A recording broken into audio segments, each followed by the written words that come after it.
Ministério da Educação. Universidade Federal de Pelotas, Centro de Letras e Comunicação, Centro de Licenciatura de Letras Espanhol, modalidade à distância, Linguística. Componentes: Cláudia Fraga, Cláudia Bittencourt, Sheila Trindade Ferreira, Silvia Fraga. Análise da conversação em uma entrevista, interação entre falantes. Introdução.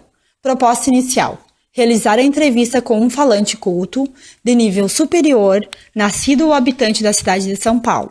Dentre as opções oferecidas de falantes cultos a serem entrevistados, escolhemos o professor, que chamaremos a partir de agora o entrevistado, ou L1, devido ao trabalho desenvolvido no Departamento de Linguística do curso de Letras da Universidade de São Paulo, bem como pelo seu trabalho como músico e compositor. Realização da entrevista na sala do próprio professor, entrevistado durante um dia letivo da universidade, imediatamente após ministrar uma de suas aulas da disciplina semiótica. Análise da entrevista. Incompreensão de palavras ou segmentos, hipótese do que se ouviu, truncamento, entoação enfática, prolongamento de vogal ou consoante, silabação, interrogação, qualquer pausa, comentários descritivos, comentários que quebram a sequência temática da exposição, superposição simultaneamente de vozes, indicação de fala foi tomada ou interrompida em determinado ponto, citações literais de texto durante a gravação. Objetivo principal: analisar a interação ocorrida entre os três falantes participantes da entrevista. Para isso, um dos elementos inicialmente acordados para o desenvolvimento do trabalho realizado pelo grupo seria fazer com que a entrevista tivesse um aspecto de uma conversa. Desde a criação das perguntas até a metodologia utilizada para a aplicação dessas perguntas, todo o processo foi construído para que a entrevista tivesse um tom de conversa e que esta buscasse como um fator de estudo transformar-se em uma conversa informal. 2. Análise. Nós falamos com os órgãos, mas é um corpo que nós conversamos. Urbano, 1990. As manifestações corporais denunciam a tensão inicial, onde os braços se apresentaram próximos ao corpo e as mãos pouco gesticulam. Observar se um maior relaxamento após os primeiros minutos da entrevista, onde seus braços estão apoiados sobre o encosto da cadeira e suas mãos gesticulam com maior frequência, demonstrando uma menor inibição perante a câmera e também perante as duas entrevistadoras do que pareceu no início da entrevista. Por esse motivo, alguns teóricos definem o ato da conversação como produto de desenvolvimento entre no mínimo dois indivíduos, de uma atividade interpessoal, face a face. Favelo, Andrade e Aquino, 1998. A interação entre os falantes se desenvolveu desde o início em um tom de conversa e não exatamente troca de turno. Assunto que também desenvolveremos nesse estudo, uma entrevista formal. Dependendo do assunto abordado, como a música ou a linguística, como temas principais, quando o assunto é comum entre os participantes. Aproximou os interlocutores durante a entrevista e cada pergunta, a entrevista tomou um tom mais informal. O trecho abaixo demonstra imagens e a intenção da entrevistadora de tornar a entrevista desde o início mais informal do que uma entrevista habitual a um professor que supostamente deveria ser hierarquicamente superior às duas revistadas. Apesar de iniciar a entrevista com a menção ao encontro anterior entre os dois, o entrevistado inicialmente parece não se recordar do fato, mas logo após a entrevista começa a ser uma conversa de introdução. A escolha dos temas abordados e das perguntas feitas ao entrevistado também buscaram mostrar um aspecto de conversa à entrevista aplicada. Falar sobre música e linguística como temas principais, assuntos em comum aos três participantes, aproximou os interlocutores durante a entrevista e a cada pergunta a entrevista tornou um tom mais informal. O trecho que introduz a segunda pergunta é de aproximação entre os falantes. Convém lembrar que a entrevista em questão baseia-se em uma conversação triádica, em que não existe a fixação de regras. Como diz Fávero e Aquino, 2002, página 160, na seleção prévia do sucessor e o locutor pode tomar a palavra sem que esta lhe seja dirigida. O grupo alternaria o dever da cooperação. No intuito de sustentar a conversação, essa terceira pessoa é o tipo de destinatário que pode ser chamado de indireto. Bright, 2003, página 229.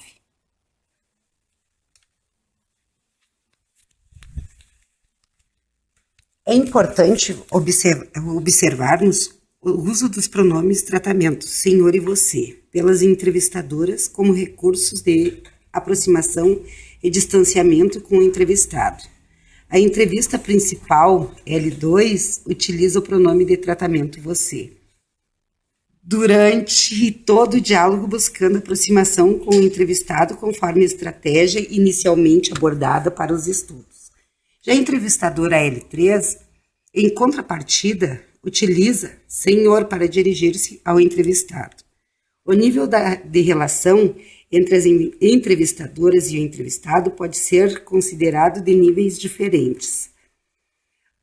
A utilização desses pronomes, ao contrário do que o grau de relação entre os interlocutores poderia sugerir, indica que o nível sociocultural das interlocutoras e a diferença de idade entre as mesmas diferenciam a relação com o entrevistado. L2. A entrevistadora mais velha do que a entrevistadora L3 é com maior experiência no mercado de trabalho. Pretende aproximar o entrevistado ao tratá-lo por você, enquanto que L2, a entrevistadora mais nova e com menor experiência profissional, só consegue usar a forma de tratamento de senhor ao dirigir a palavra ao entrevistado.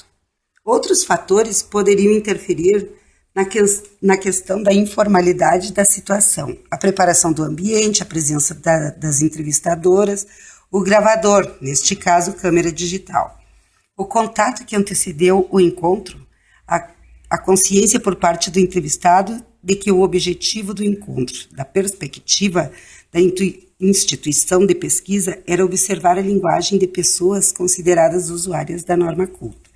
Por este motivo aconteceu.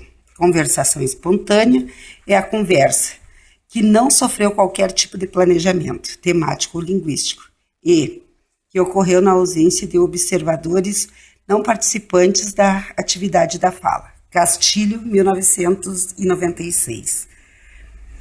Em estudo, apresenta propriedades típicas de conversas espontâneas, como sobreposição de vozes, assalto a turnos e etc. De forma que os estudiosos da análise da conversação, a conversa espontânea não é atividade caótica, sem regras. Entretanto, toda sociedade possui sua regra diferenciada de outra para que o evento conversacional possa ser efetivado ou concluído com sucesso. No entendimento entre falante e ouvinte, é necessário haver um princípio básico. Destaques Shegloff e Jefferson, 1974, analisaram em diversos estudos qual seria o mecanismo de troca de turno na conversação. De acordo com os autores, turno engloba tanto o direito que cada um dos interlocutores da conversação tem de tomar a palavra, como a fala construída no momento em que cada um dos interlocutores tem a palavra. Silva, 2005. Em estudos realizados sobre conversações espontâneas, algumas características são válidas em qualquer atividade para a tomada de turno. Fala um de cada vez. Mais de um falante por vez é comum, porém deve ser breve. A ordem, a duração e o tamanho não são fixos, mas variáveis. A troca de falantes deve ocorrer.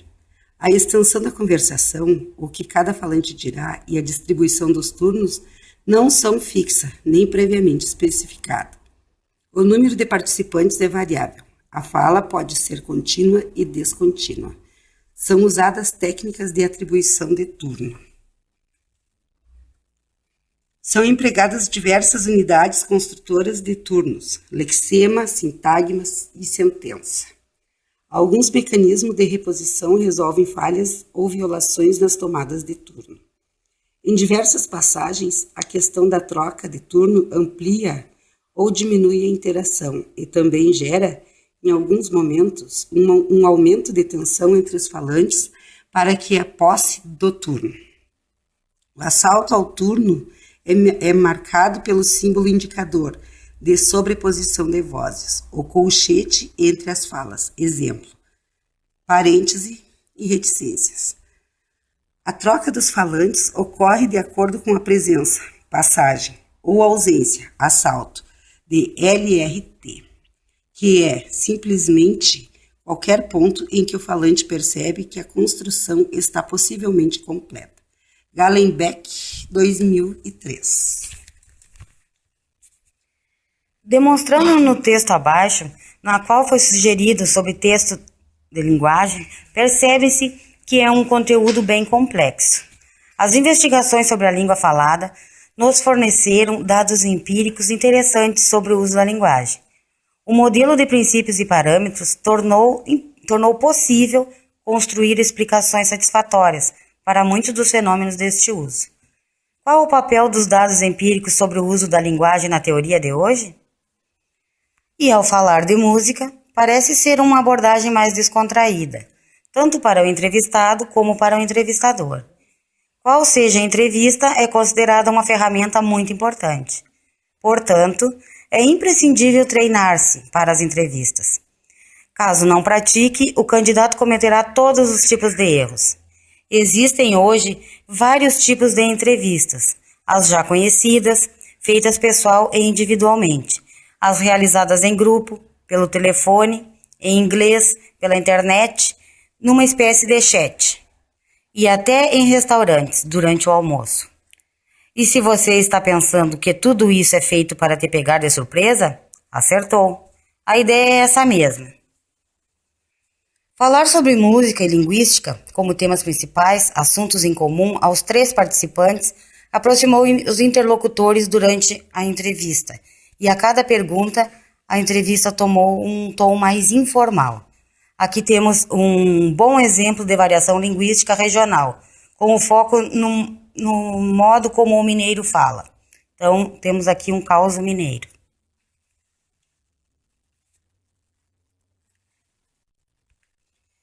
Durante diversos trechos da entrevista, é possível verificar o olhar avaliativo do entrevistado, buscando compreender melhor se sua resposta estava realmente respondendo às necessidades das entrevistadoras e, ao mesmo tempo, buscando entender melhor o intuito da entrevista.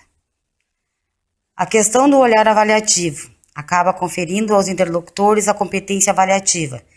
Permite observar um evento interacional a partir de determinados aspectos que, dependendo da ausência ou da presença, caracterizam níveis de organização e tipos diferentes de interação. Após os 10 primeiros minutos de entrevista, podemos perceber que este olhar avaliativo do entrevistado parece mais natural e não tão questionador. O entrevistado também parece mais à vontade diante da câmera e das entrevistadoras. Outro ponto que devemos observar é a questão da informalidade.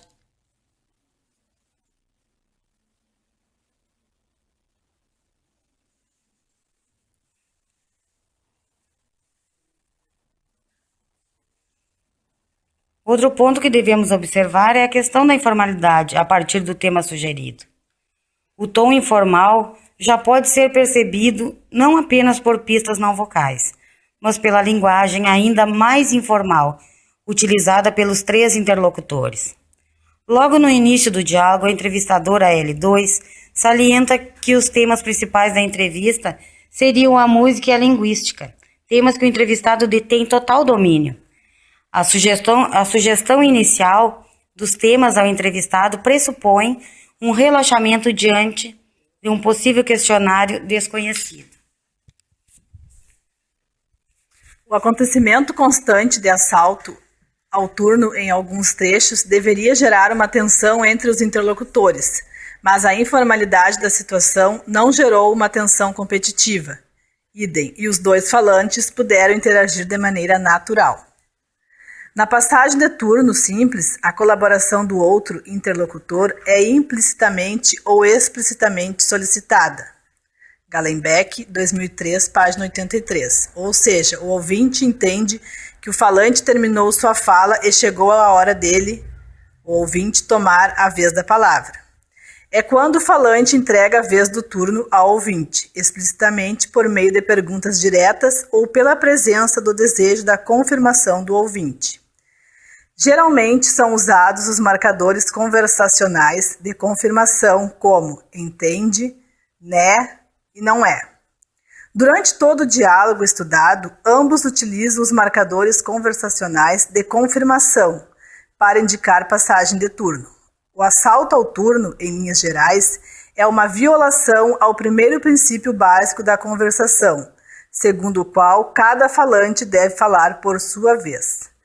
Marcuski, 1986, página 19. Então, o ouvinte irá intervir sem que o falante tenha solicitado.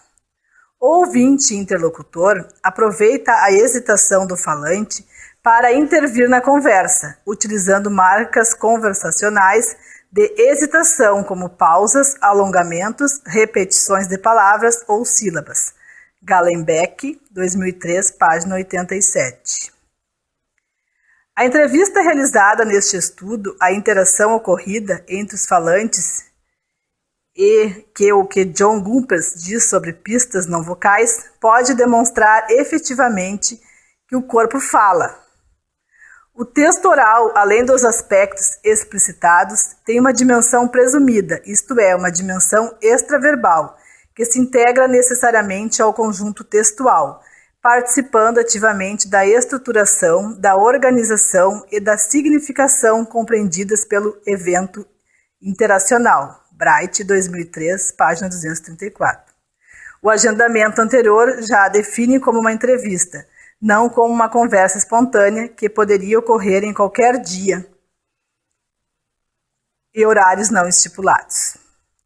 Devido aos diversos fatores, como a necessidade de determinar uma data e horário para a realização da mesma e estipular um tema específico para o diálogo que estivesse sob o domínio da entrevista, uma lista de perguntas previamente formuladas para a organização do diálogo e a gravação da imagem de apenas um dos interlocutores como protagonista do diálogo. A intenção de transformar a entrevista numa conversa espontânea, mesmo assim, não poderia ser confirmada. O estudo pode comprovar características interativas da conversação e que foi possível estudar a interação entre os falantes de acordo com os fatos apresentados, conforme intenção inicial, comprovar que mesmo que haja aproximação entre os falantes durante o processo. Uma entrevista não poderá transformar-se em uma conversa informal espontânea, no sentido estrito dos termos. Ainda que durante e após a entrevista houvesse realmente uma maior aproximação entre os interlocutores, a conversação espontânea, conforme descreve os teóricos utilizados para desenvolver a análise em questão, não pode ser confirmada. Uma entrevista é sempre uma entrevista, independente de qualquer recurso ou métodos que se busque utilizar. Entrevista é a obtenção de informações de um entrevistado sobre determinado assunto ou problema. Pode ser estruturada, roteiro previamente estabelecido. Não estruturada, não existe rigidez de roteiro. Pode-se explorar mais amplamente algumas questões.